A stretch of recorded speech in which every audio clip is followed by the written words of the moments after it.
Hello, everyone, and welcome to Intelligent Insurers webinar on bringing predictability to the unpredictable, how to reduce spiraling costs for incident response. This webinar is part of our cyber webinar series. My name is Helen Raff, and I head up our events here at Intelligent Insurer. And this webinar was produced in conjunction with our sponsor, Integrion. Today, before we start the webinar, I just want to let you know we want it to be as interactive as possible. So do get ready with your questions and you can enter them directly onto the webinar platform. And that will allow you to put your questions to our wonderful panelists today. So before we start, here's some information on Integrion. They are a global outsourcing partner for corporations and law firms, and they offer a range of legal and professional services. Their expert cyber incident response team have a purpose-built platform designed to handle large, complex, multilingual projects that address niche document types and bespoke workflows. So in terms of the speakers for today, we have a fantastic lineup of panelists, and we've had a great number of registrations for today's cyber webinar. We've had over 250 people, so thanks for all of you for dialing in. I'm going to now introduce you to the moderator for the webinar, and then he'll introduce you to the panelists. So leading today's webinar is Anshu Gupta, who is President and Business Head of Cyber Solutions at Integrion. He works really closely with client partner law firms and insurance carriers to understand their needs and develop specialized data mining solutions and commercial models.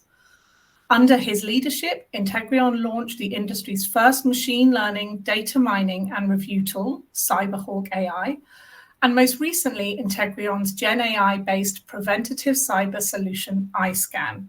So essentially, you're in very capable hands with Anshu for the next hour. Anshu, over to you to lead the webinar, and thanks ever so much for doing this today.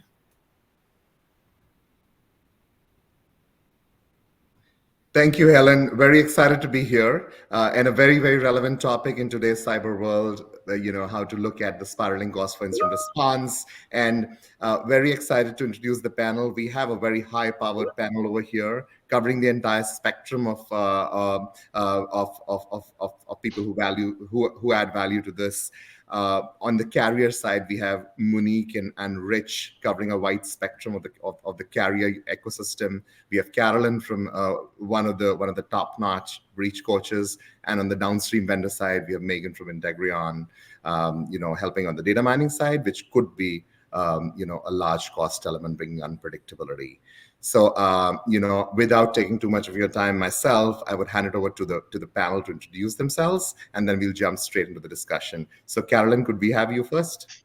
Sure, absolutely. I'm so excited to have everybody today. My name is Carolyn Ryan. I'm with the law firm of Mullen Coughlin. I'm a partner over here. We do everything from proactive type of measures like vendor management and compliance issues, and we do incident response. So when the fire drill and all of that is going on as well, and then we have a litigation team. There's about 130 of us, and we're dedicated to data privacy and cybersecurity. That's all that we do here. So turn it over to one of my fellow panelists. Yeah, Rich, do you want to go next? Yeah, sure. Hey there. Rich Savage, Senior Director of Cyber Incident Response here at Tokyo Marine HCC Cyber and Professional Lines Group. My team and I help our insureds navigate their way through active cyber incidents every single day. We have the opportunity on every one of these engagements to be a part of the incident response process, and our involvement in these incidents allows us to leverage our technical experience and overall experience in handling and responding to these matters to ensure that, very relevantly for this discussion, that costs are not just on track, but situationally reasonable and necessary. So looking forward to this. Thank you. Awesome. Monique? Hi, I'm Monique Ferraro, a cyber counsel at Harvard Steam Boiler. I've been with them for 10 years now, supporting our global product, and that involves supporting our claims, our product development, and our underwriting team, as well as marketing, and anybody who has a question about cybersecurity or privacy, I support them. Megan? Sure. Hi, I'm Megan Silverman, and I'm Vice President of Cyber Operations here at Integrion. I oversee the day-to-day operations of our global team.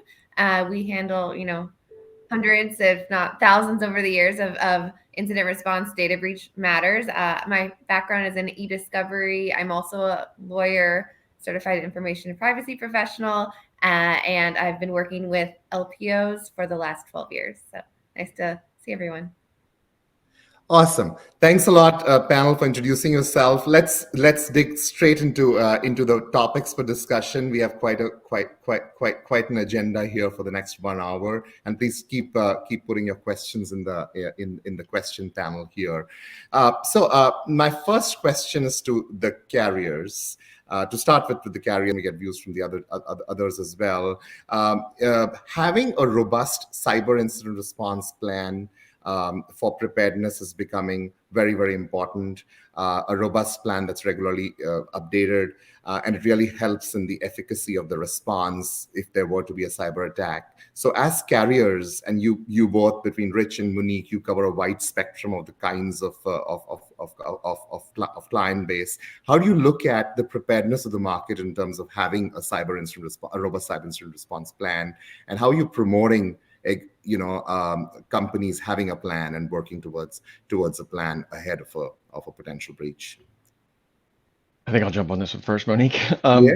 I think traditionally, this is something I think everyone struggles with. By everyone, I mean carriers. Proactive take up for pre-breach services has been low from insureds traditionally. Like most, if not all, cyber carriers or insurance providers, right, have some kind of portal or place that insureds can go for risk management services.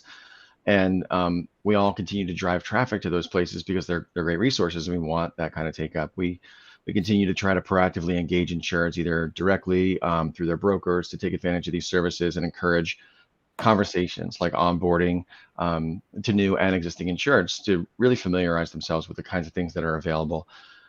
We can also assist or try to assist with the development of incident response plans and other readiness planning.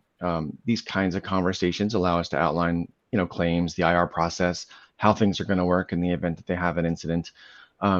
Overall, carrier involvement in the incident response process is critical. And here we need to continue to communicate that it's important to everyone. So developing a solid line of communication is super important. We try to proactively directly reach out to insureds on a regular basis, but also involving the broker community and ensuring that we're continuing to reach insureds and send that message is going to hopefully allow us to be a more proactive part of an insurance incident response preparedness plan.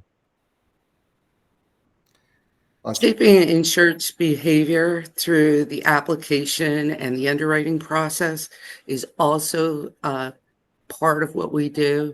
We have the continuous conversations with our end insureds and our client companies. And we offer, of course, as I think it's table stakes now, a risk management tool that provides templates for incident response plans. We have approved vendors. We have complimentary pre-incident consulting that many of our excellent vendors provide. But the underwriting process, if you can't get a cyber policy because you don't have MFA in place or you don't have endpoint monitoring in place, it's pretty compelling as far as encouraging potential insurers to take that up. And we've seen some great gains, especially with regard to backups. 10 years ago, 15 years ago, I think Rich would agree with me, there were very inadequate backups and they weren't tested, they weren't kept off site. Now we see increasingly that that's happening, and that has definitely driven the reduction in payment of ransoms for ransomware. Yeah. Monique, just a follow-up point. You have a unique vantage position of knowing the SME segment quite a lot. So how are you progressing on that segment going towards readiness and incident response plans? Well, certainly enterprises take the lead because they have the most money, right? And traditionally, security at all levels have been a tiny portion of budgets, right? Where, okay, well, we'll see what's going to happen. And CEOs kind of play fast and loose and say, well, okay, we'll respond to it if and when it happens. But increasingly, those budgets are getting better. And due to the offering of complementary services, of free educational materials through CISA and other government sites, that really has been beneficial to small and mid-sized businesses.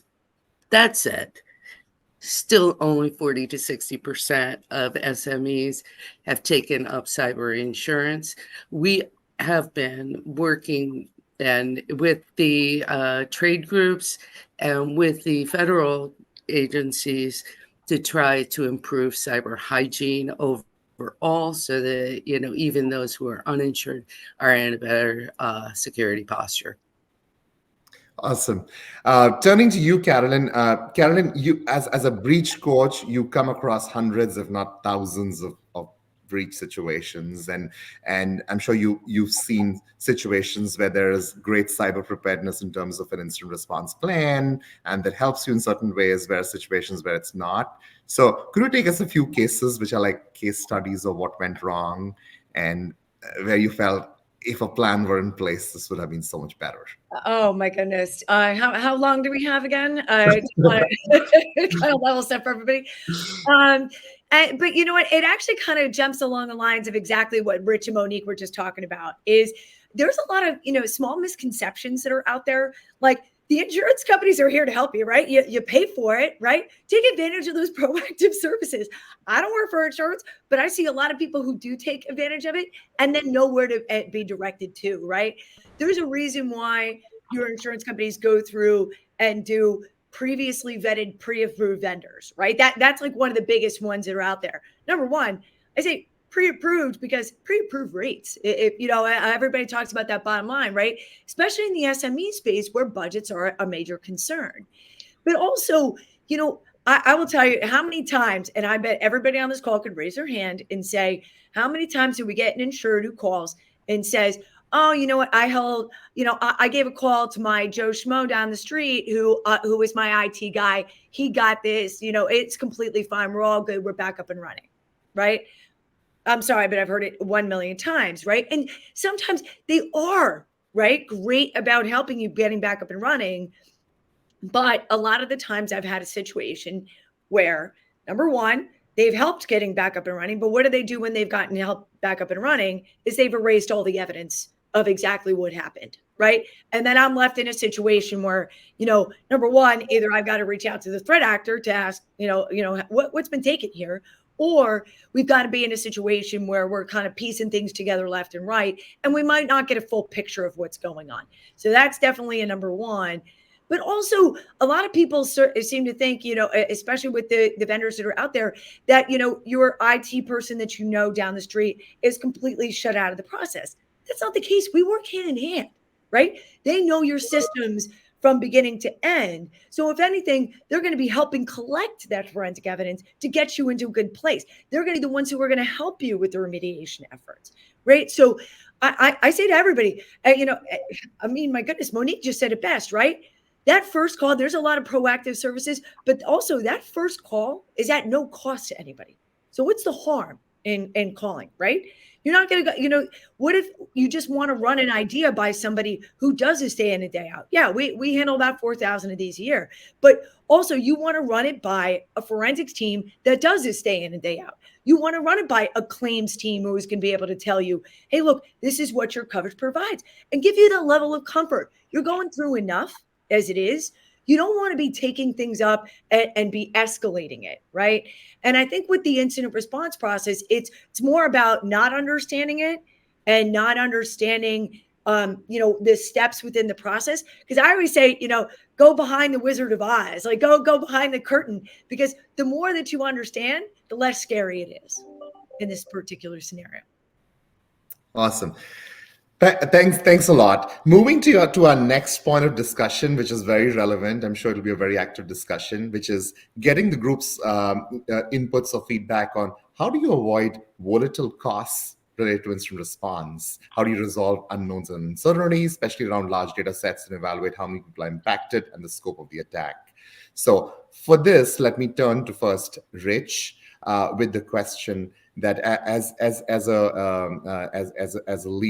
a claims leader in the space, what do you see as the most volatile elements of cost of incident response, and what are some strategies you have to contain them on a day-to-day basis? Well, seeing as we have Megan on the phone here, we'll probably pick on data mining as a potentially spiraling cost with respect to incident response. In addition to that, I think data restoration is also an area of unpredictability. Managing both of those has a lot to do with being involved in these incidents. So being present, being involved, understanding the challenges and things that might come along with these things will go a long way in helping us manage that. If you have an active sort of seat at the table throughout the incident response process and continue to collaborate with these vendors in real time, we can understand if a matter is going to go off the rails a little bit. We might understand why, and then at least we can have those conversations and help to manage some of that stuff. But initially, I think a collaborative relationship with breach counsel, of course, and the vendors that are involved, who hopefully are have already sort of been approved and vetted by the insurance carrier. We can have those collaborative conversations. If we're speaking specifically to data mining, I think there are a lot. It's come a long way from, maybe say 5 years ago when we really started doing data mining for email compromise situations. I think we're doing a lot more on the upfront. There's a lot more digging into a data set. There's a lot more culling of the data, creative approaches to doing some of that stuff. Maybe in some cases, we collaborate with counsel and the vendor to provide, a notification to 200 employees that we don't have to review 200,000 documents to find out how many of those 200 employees we need to notify. These kinds of things are important as we continue to move forward. With respect to other costs in general, I'm going to sound like a broken record throughout this, but that continued availability, that continued involvement from the insurance carrier will just help ensure that things are under control and going along. And if something does go off the rails, then at least we're aware of it and we can improve it without having to have some friction on the back end there. Sure. Awesome. Taking a cue from you, bringing Megan to the discussion. Megan, over to you. Yeah. As a data mining provider, how do you see this? How is the industry trying to contain this? How do you see this evolve, really, working with the likes of Carolyn's team and Rich's team and Monique's team on the value add in data mining? Sure. So, Rich took my word of the day, which is collaboration. It really is helpful if everyone buys into the process and is involved, so that we can better understand the data earlier. And that helps reduce the data up front. So a lot of times, we'll get 100 gigs of data where really the threat actor maybe only accessed or exfiltrated 10, 15 gigs. So that extra 100, why was that brought into the process? So questioning like the volume of data, does it match what was expected early, rather than waiting till, it's already been processed, that hosting fee is already accruing monthly. And now you're like, wait, but we didn't even have that much data. So double checking the parameters, the exports, making sure any date filters were applied, that any non-user generated data was excluded up front, can just really reduce the volumes that you're working with and cull out unnecessary costs. And then, working collaboratively with breach counsel, the insurance carrier, and the end client to understand what sort of data are they expecting to see, so that we can kind of target that. There's a lot of junk in here. You see the marketing emails that go out, they may have keyword hits, but those don't actually contain sensitive data. So understanding the scope of the data that's been received, what's in there, and then working collaboratively. Like a data mining process isn't, send one email, sit back, 3 weeks later, you get your response. A lot of people wish that is how it worked, but to work the most effectively and to be the most cost effective, efficient, and make sure everything is aligned, there needs to be collaboration between everyone in order to make sure we all agree on, what is in scope, what is important, how should it be captured, what information do you need to notify? Are there any special requirements that a company might have that would be really helpful to run the deduplication or something, like a different unique identifier number? So knowing this information up front will streamline everything. sampling at the front end before the review is started, sharing some types of documents with counsel so that they can give their input on whether that would rise to the level of reportable data or not. These are key steps in order to call the population for review. At the start of a matter, there's always so much hurry and rush. This needs to be done yesterday, but taking a step to breathe, to analyze the results and to discuss them actually can save a lot of time in the long run, because you might be able to remove an extra 100,000 documents from the scope of review. So that'll, move your deadline up 3 weeks in the timeline. So, just taking that time, not to rush it, to question results, question the hits and see what's in there, just really work together. That's how you can really defensively cull information out and keep the costs lower. And then also really have a great work product that everyone appreciates and can use at the end of the day. Megan, I couldn't agree more. I will tell you one of the things and I know I'm laughing and smiling only because there was a case that you and we worked on from the beginning. And one of the things that happened, it was they were using this, it was an employee ID that had 9 digits. Well, great. So it hit on every single social security. It looked like we had 50 million social security numbers that were in there, right? Mm-hmm. So, and then of course, then we had to have the discussion with, the insured. It might not be a great idea to do a 9 digits going forward. We're just throwing that out there. But, can't cry over spilled milk. But even, to your point, one of the things, and Rich, you and I have talked about this, which is how do we talk about this from moment one? It's also per industry, right? Like I will tell you, I mean, and Monique, you and I have said this too, is on the SME space, you ask them what kind of data they have, and it's like the 30 seconds of silence. Yeah. And how long that they've had it in their system. Is it 10, 15 years? That's another, like, oh goodness, I don't want to answer this question anymore. But I think what's really important is I agree with you with the sampling that has been tremendous in terms of getting a lot of things out up front and to control the cost. Like, I mean, now these threat actors are out there taking a terabyte or 2 worth of data, right? I had a healthcare organization that happened to the other day, but then what was hitting on it were these PowerPoint presentations, marketing presentations, or even case studies that were public information. And how do you get, how do you control that? How do you control that from a cost perspective? Well, a lot of the time, number one, they're within a system. A lot of the times they're queued in terms of the codes that are in there, or a lot of the times they're PDFs, and maybe you can do it that way, or they're in a specific file, whatever that may be.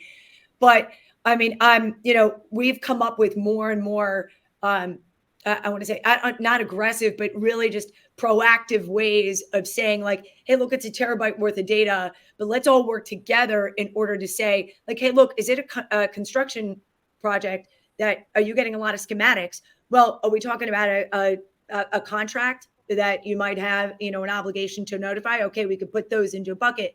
But is it one where are we getting hits on things where it's like, anonymized data, right? And, that they're getting medical information, and I feel like unfortunately, the challenge is a lot of the times is some of the times these insureds just don't know what they have. I don't know if Monique and Rich, you probably feel the same way, right? Yeah, it kind of brings us back to, sorry, on to everyone. A little bit of feedback. Back to the risk management conversation. So in addition to folks doing incident response planning and all the other preparedness steps that we kind of recommend, knowing where information is, ensuring that all information isn't aggregated in a single location, or also ensuring that insureds maybe know where their information is stored. Maybe they're not storing things for any longer than they have to, Carolyn. So maybe not for 25 or 30 years. Maybe we don't need those job applications from 1997. That then we might have to notify those people that 30 years ago are angry because they didn't get the job. Things like that. So as part of our proactive discussions, we can help our insureds not just develop incident response plans or make sure they have backups and MFA, but also employ data management practices, data retention policies, and other of those things that might ultimately impact and mitigate the severity of an incident. Mm-hmm. Yeah. Monique, your thoughts on the topic? Preparing is the key to keeping costs down, right? So and we have the pre-vetted vendors. We know how they work. We know what their pricing is going to be. We know what to expect. And if there's a jump off from that, if there's volatility in their pricing, volatility in their time frame for delivery, we're watching that, right? We're also watching like internal turnover and anything that might be, that might alert us to be more cautious in using a vendor, right?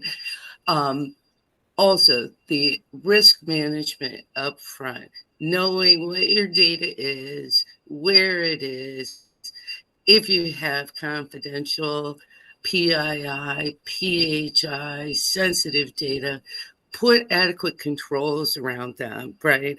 So that you're not doing MFA on everything. You don't need to have MFA on everything. You do need to have MFA on your most sensitive data.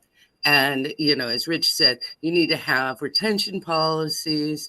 You need to have, in the states that have comprehensive privacy laws, you need to have the ability to, notify people what information you have on them and to delete it if they request that, and also package it up and give it to them if they request that as well.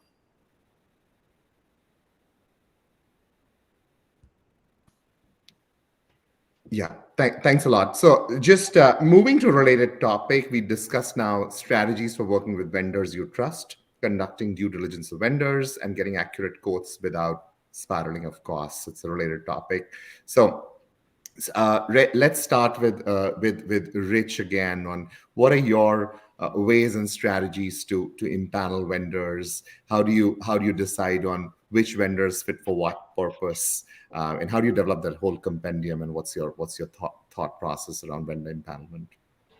Well, you got to start somewhere, and I've been around for a bit in the cyberspace and have some pretty good experience with a lot of the different vendors that exist. But we still have to remain open and have continued conversations with some of these folks. But by going back to the thing I've been talking about, by being an active part of the matter, we can evaluate vendors in real time, really understand like who's good at what, because there are certain situations. I think it was Carolyn or Monique that was speaking to sort of the small business situation where it may not be super relevant to have the nationally recognized incident response vendor responding to a single server compromise with 5 workstations in a small doctor's office when they had a ransomware incident that impacted one system. But we try to leverage our experience in handling these matters to inform a lot of those decisions. Also, Carolyn mentioned something about getting a peek behind the curtain. If we have an opportunity to get in front of the insured early on, right? So maybe we happen to be the initial contact. We can, by being able to speak to them, we can instill a sense of confidence that we do know how these things should go. We do have their back, and we work with vendors on a regular basis that can help, that aren't, that are going to drive you in the right direction. They're going to make things a little bit more efficient, especially in these critical situations where folks really don't know what to do. Hopefully, it's their first time. We don't like repeat offenders. That's the idea in helping to manage some of that stuff. Awesome. Carolyn, moving to you as a breach coach, you have significant say in the choice of vendors. You work actively with carriers in most cases for the choice of vendors, especially data mining, which could be a significant cost. How do you manage the process and ensure the right, appointing the right set of vendors, the fit for purpose, as Rich was alluding to? Yeah, I think Rich just said it best. It's not everybody fits the right set, right? And a lot of the times, it's also knowing about the data and knowing the particular vendor. Like, is a healthcare entity different than a small, even just a large healthcare entity, different than a small mom and pop shop type of a healthcare entity? Yes, they're absolutely different, and they have different nuances associated with it. Do you have a vendor that has international potential, that has international data in there? Absolutely going to change the factor. Is there a potential for, my favorite are law firms. Who doesn't love law firms? Come on, the wealth of data. Gotta love the law firms. But, then you've got issues associated with data ownership, opposing counsel, confidential information, and potential subject to protective orders. So you've got the gamut of different things.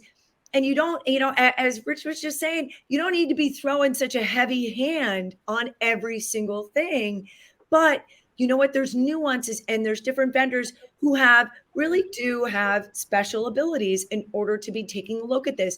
One of the things that I know Megan and I have talked about, which is, there's different things that they are now utilizing within certain systems in order to take a look at things up front, right? And I think that's an important part within the process, is that both Monique, Rich, and myself have been communicating with the vendors to say, hey, look, this part isn't working. This part is, right? Or this part is what I need. Can you develop something that's going to help that need? And they've responded to it. And if anything, I think that that's going to be, that ongoing collaboration just goes to help insureds to then actually take the cost down on the back end, right? So there's so many things that can be done. And really that's where I say to everybody is, hey, look, you want to hear about AI, which I love that word. It's thrown out like this, like all the time. Yeah, ask Megan about it. Or talk to anybody about it, right? These are the kinds of things that it could be used for good and for evil. And this part is the part that's used for good.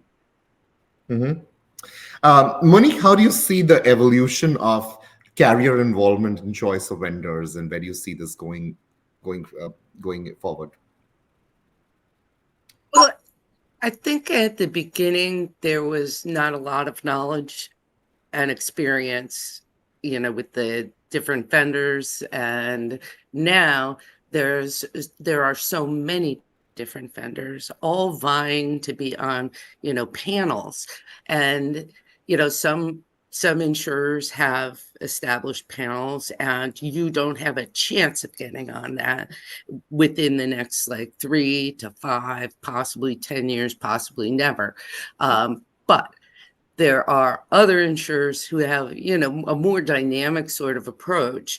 And I think that is helpful, especially in terms of bringing on diversity. A diversity and innovation in this field, I think, is critical to foster, especially by insurers, because, just because somebody's good at this today doesn't mean they're going to be good at it tomorrow. And I've seen that play out many, many times.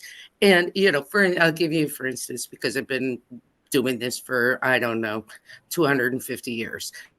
It used to be that you could only go on site to do digital forensic investigation, right? You went on site, you made three images, at least, and then you did your analysis either on site or you took it back to your cave and you did the analysis there.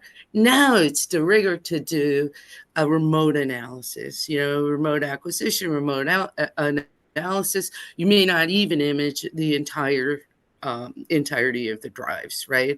So that has progressed. If it wasn't for innovation, we wouldn't have seen that, So it's very important, I think, to keep your finger on the pulse of what's going on. It's also incredibly important to do your due diligence up front. You cannot put somebody on a panel and utilize a vendor if you haven't looked up their skirts, because, it will blow back on you eventually. You need to know that they're qualified. You need to know that their cybersecurity and their privacy policies and practices are good and solid, and that they, not for nothing, the larger concerns have cyber insurance themselves in the event that, they have an incident while they're responding to your insurance incident. Yeah, if we're not working with an approved vendor in response to an active incident, so someone who we haven't worked with before, it's really hard to determine the necessity and reasonability. I say that because those are the policy language words, but the necessity and reasonability of the costs that are potentially being occurred without oversight. It's the reasons why we have approved vendor lists, and the reasons why we sort of push these recommended areas, and we don't always have the policy language to support driving, forcing vendor engagement on an insured from a coverage perspective. But obviously, it's really, they're not all the same. The response is pretty significantly different. Two different vendors can be hundreds of thousands of dollars apart on a single small, SME kind of claim situation. So it's really important that we continue to to have conversations with insured, instill that sense of confidence that I mentioned earlier, and hope that the vendors that we're sort of bringing to the table can also instill that sense of confidence that we've got the right people involved and they're going to be the best, the most efficient to handle it.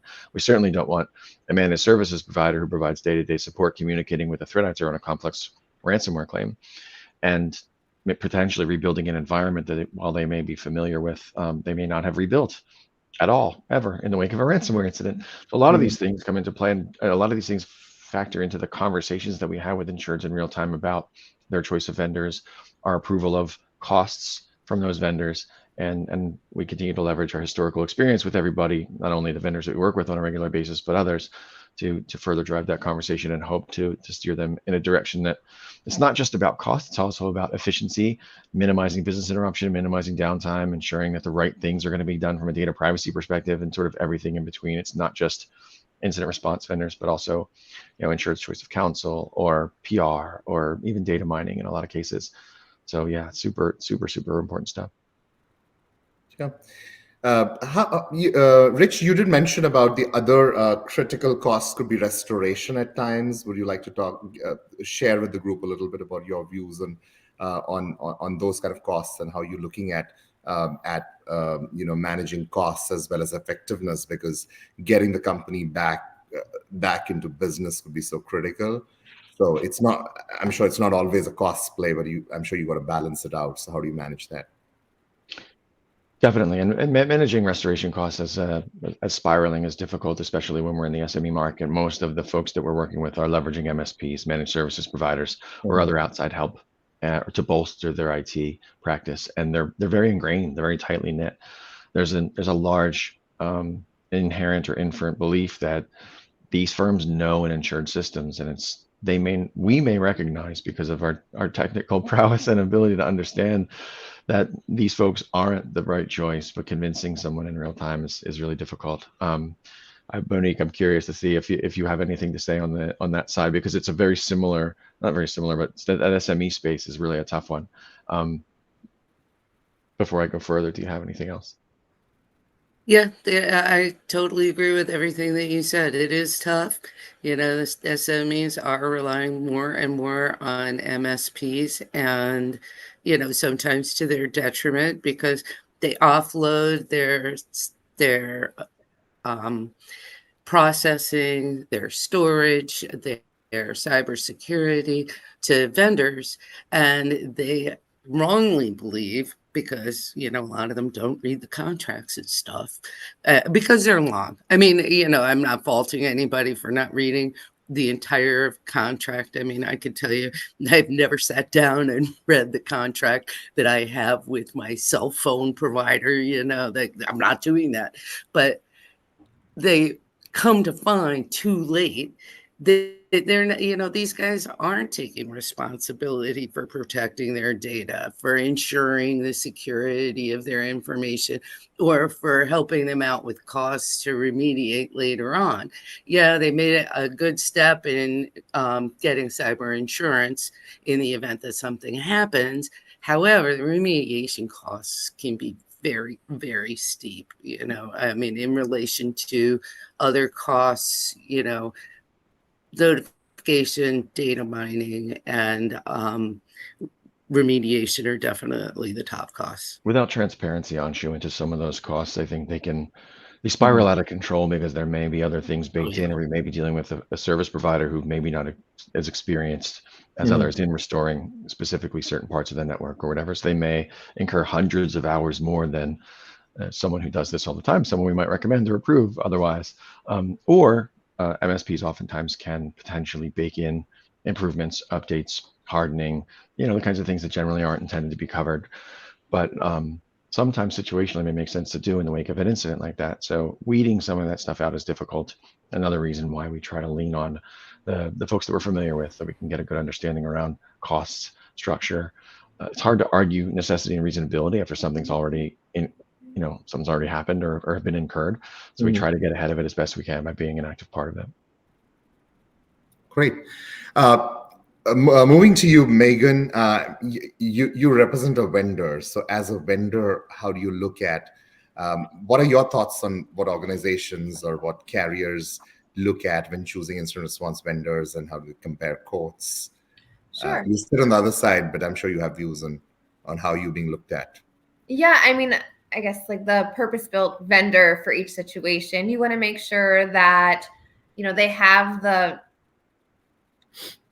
ethics also behind what they do. And so that and understand, are they doing the work or are they subcontracting the work to a third party behind your back without you knowing? So that's something really important to make sure that who actually is doing the work. Like Monique touched on, what are their cybersecurity policies? What is their background? Are they ISO certified? Like, these are things that, you need to consider and think about who is touching your data and what are they doing with this breach data? Are they keeping it in-house or is it going somewhere else? Also, language capabilities. If you have these large international breaches, oftentimes you'll encounter, all kinds of foreign languages. So you want to make sure up front when you are working with a multinational or global business that you understand the vendor's capabilities. And then just after working with vendors, you understand that some vendors, price something and that is the price. Others will encounter unexpected costs on every single matter, and the initial quote will be surpassed or doubled or tripled.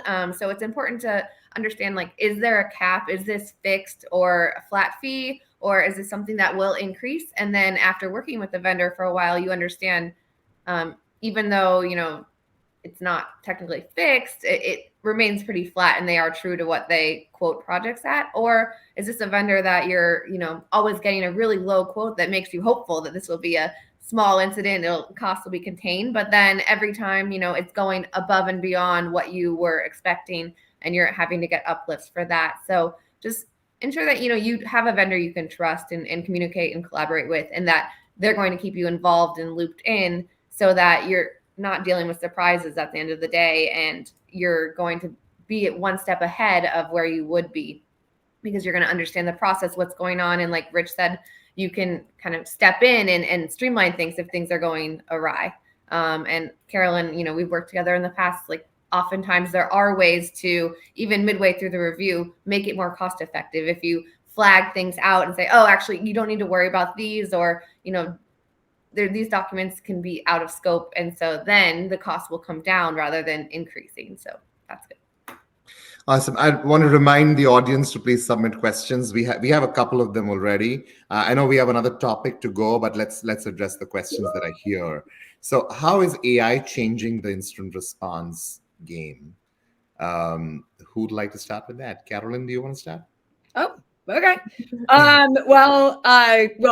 I think number one, it's doing it on a data mining, because I like to talk about positive things first, right? Let's talk about the positive.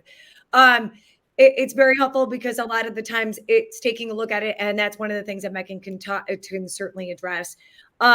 On the negative end, I am seeing it now, unfortunately, on some wire transfer fraud matters. Definitely seeing it on my demands that are now 7 paragraphs long. Definitely ChatGPT is something that they use. So unfortunately, it is here to stay. But I think the other piece to it is that it's also people are utilizing it in improper ways too, within businesses. So one of the things that I always say to everybody, and this could be another 50,000 long question, but one of the things that I highly recommend to companies when it's talking about AI is, again, use for good and evil, but put parameters around it. Like, don't encourage people to utilize it in a good way. Like, I don't know, don't put your, sensitive information within a ChatGPT or within any sort of AI type of venue, because you never know where that data is going, right? I say this about people on social media all the time. You post something online and you say it's private or whatever, it's gone. All right. So figure out kind of the same thing with AI, with any sort of platform that's being used like that, with any sort of public forum like that. But again, there's reasons why now, in terms of the incident response process, that really good endpoint protection solutions, right? Like, if you're going to invest in all these wonderful backups, these great endpoint protection solutions to put parameters around your systems, what are they doing? They're learning. They're utilizing AI to then protect your systems. They're learning from the bad things that are out there. They're taking a look at those indicators of compromise. They're putting them into those systems. So they're saying, hey, look, this is how this got into X, Y, and Z system, I'm going to block it within my system. So again, there's great things and great purpose behind it, but you just got to be worried about the other end of it.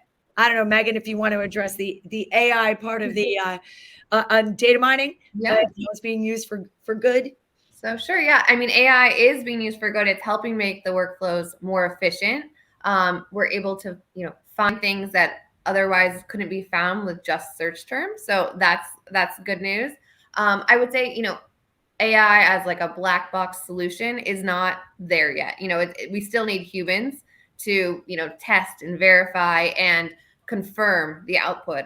So I would say that I think, a whole AI-based solution where the costs are much lower than they currently are is still probably, 3 to 6 years out. But it is heading in that direction, and AI is continuing to evolve and learn, and the results are getting better. But right now, I would say it's a tool within the toolkit that helps us be more efficient and find the right data points. But it's not a solution that can replace humans at this time yet. And there's a lot of laws, like internationally, where AI isn't really approved yet for use. So you have to be careful. I think in the UK, you need to get approval for each and every use of AI in the incident response process for data mining, at least.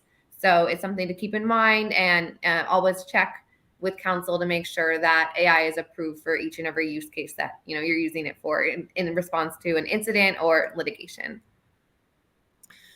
Awesome. The next question to Rich and Monique. If you look at your IR vendors, spectrum of your IR vendors, where would you expect them to innovate to contribute positively to the entire chain?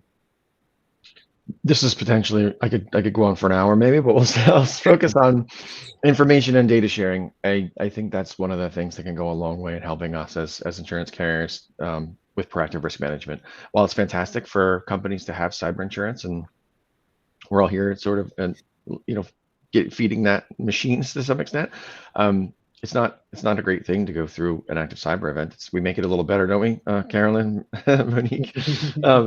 But the best thing would be to share as much information as possible about the kinds of things that we're seeing, maybe a bit more focused on the SME market in a lot of cases, because that's where a lot of the frequency is coming from, so that we can be in a position to better communicate that to our insureds to be in better risk management positions. Preventing the incident is a lot better than making it less impactful. I know that what we're talking about here is about making it less impactful and controlling overall cost, but preventing it from happening to goes a really long way in that. So active information sharing, more transparency and information sharing amongst vendors. I get, as you would imagine, risk management reports and threat reports from tons of different companies, and only some of those things are really relevant to what we're seeing in real time in a lot of these things. So that would be super beneficial, at least for us. Monique?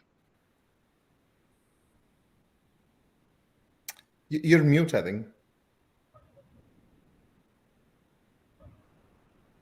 Of course I am.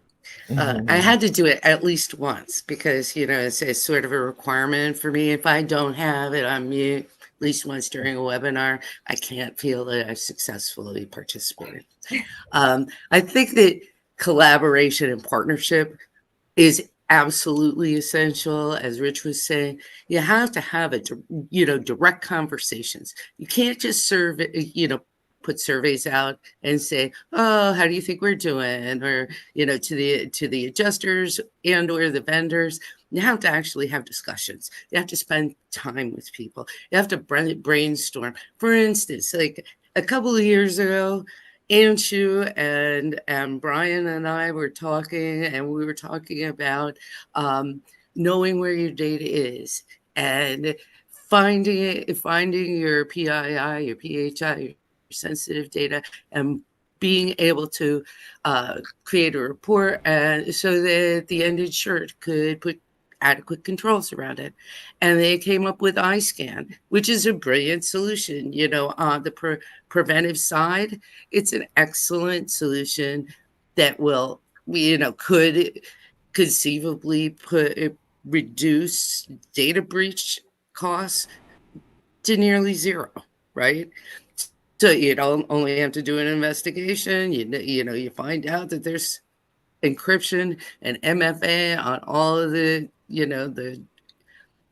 treasures, and you're out, right? So that kind of innovation is very, very valuable. And I think that having those conversations are so valuable, not only for us as insurers, but for the vendors and the end insureds. It helps everybody.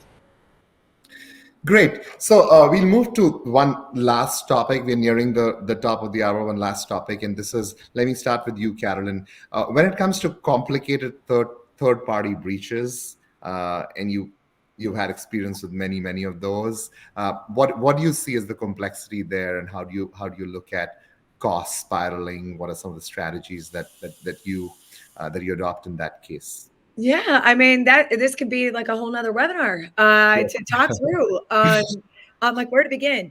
I think when it does come to third-party matters, I really do. This has been the year of third-party members. I think anybody on this call would be remiss without saying, okay, change CDK. I hate to throw CrowdStrike into that little bucket, but that was certainly a situation where it was a third-party type of an incident. But then you look at everything else that's happened. You could talk about Snowflake. You could talk about, really, guys, we could spend years talking about all the different things. And it really goes back to, even, my goodness, Microsoft Exchange. It feels like it was 5,000 years ago, and it really wasn't.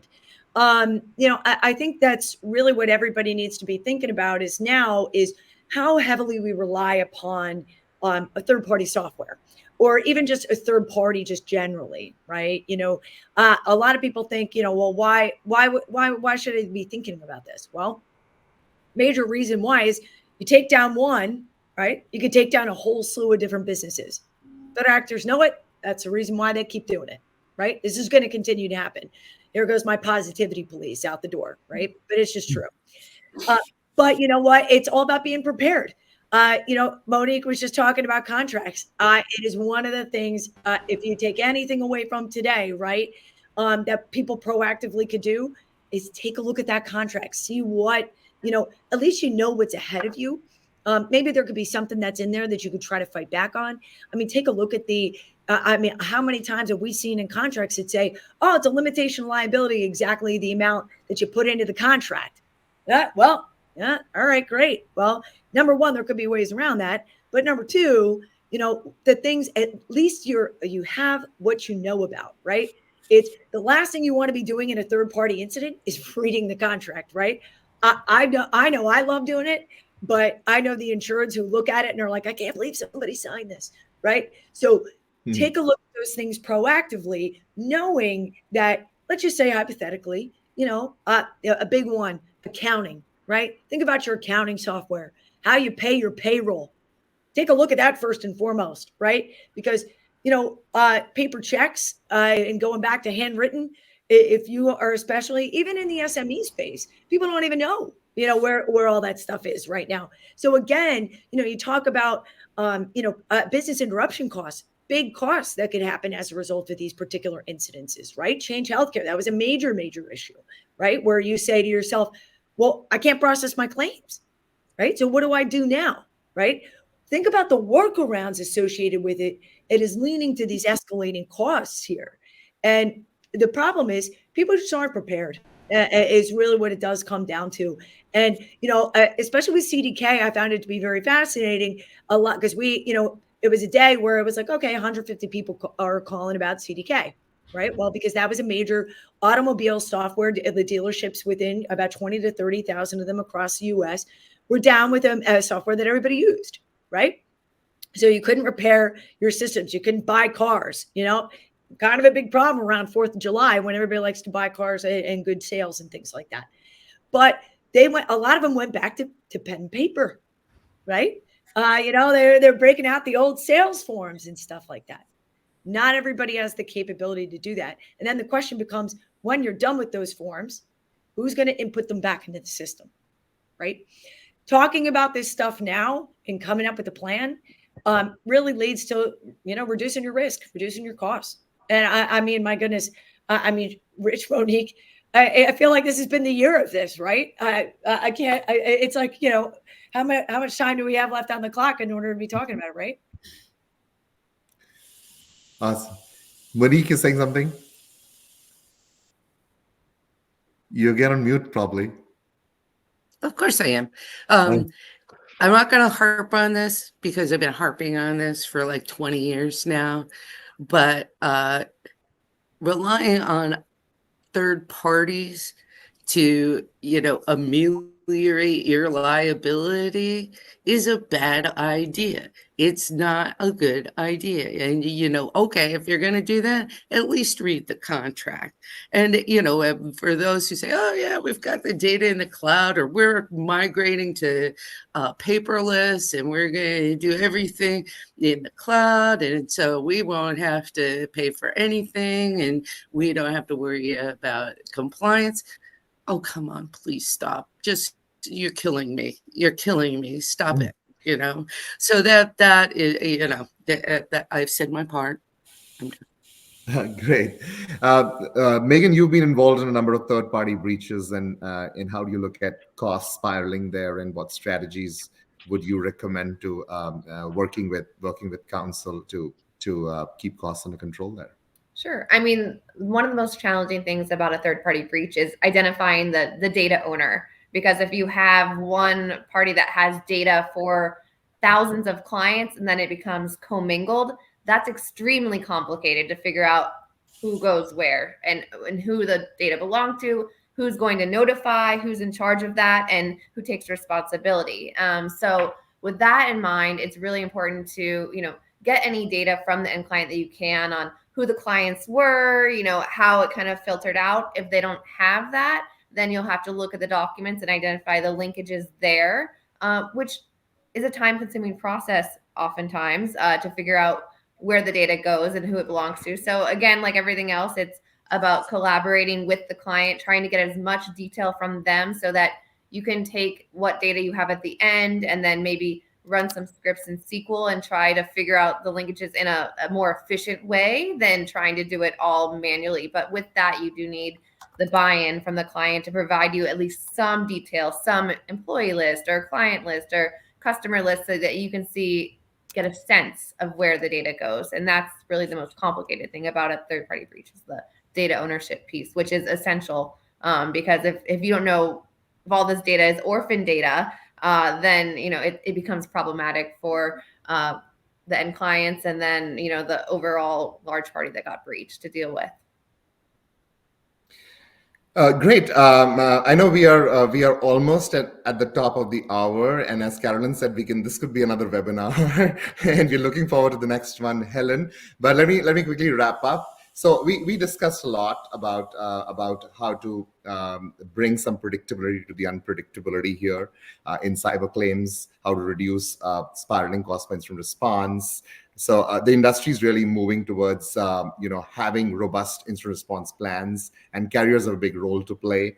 Monique, you talked about how you're encouraging through risk management tools and IR policies and the consulting that you're providing to your clients, and Rich, you did the same, and how you're promoting this. There are several volatile costs, and the top ones could be restoration and data mining.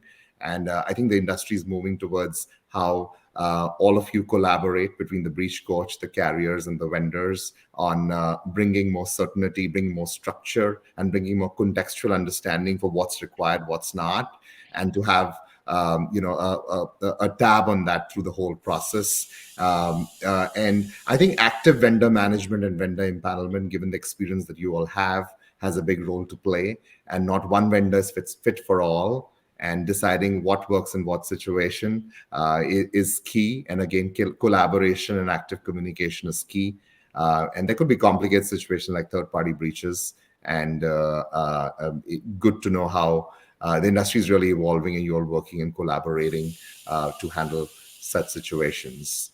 So Helen, I know we're almost in time, but can I pass on the mic to the participants for a very, very quick wrap-up? Sure, if we're pretty quick. Yeah, we have about 1 minute left, guys. Yeah.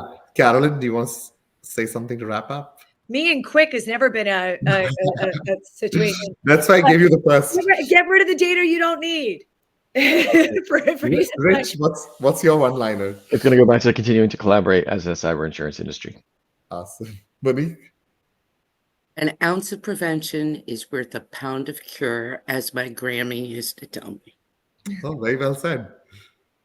And Amazing. for me, I mean, I guess I would just say, like, you want to work with people that have the same understanding and ethics as you, someone that you trust. So obviously you're going to keep working with someone that you've worked with in the past and have done a good job. But make sure that you get that level of comfort with your vendors so that it's an open conversation and dialogue, makes collaboration easier. Yeah, with trust and collaboration, because we are together in an emergency helping the client, right? So trust and collaboration become very important. With that, Helen, I may be over the time now, so handing over to you. Thank you so much, Anshu, for leading that discussion, and thank you to Integrian for sponsoring this webinar today. And finally, a huge thank you to our panelists. It's great to see you supporting intelligent insurer events and webinars. There will be more cyber webinars coming your way in 2025.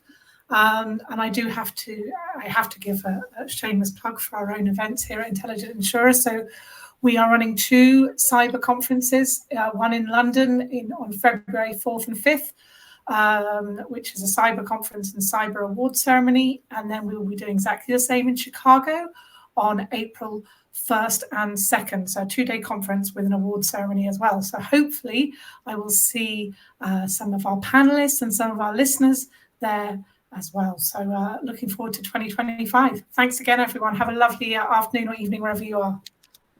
Awesome. Bye. Bye. Thanks a lot, all. It's a pleasure. Sure.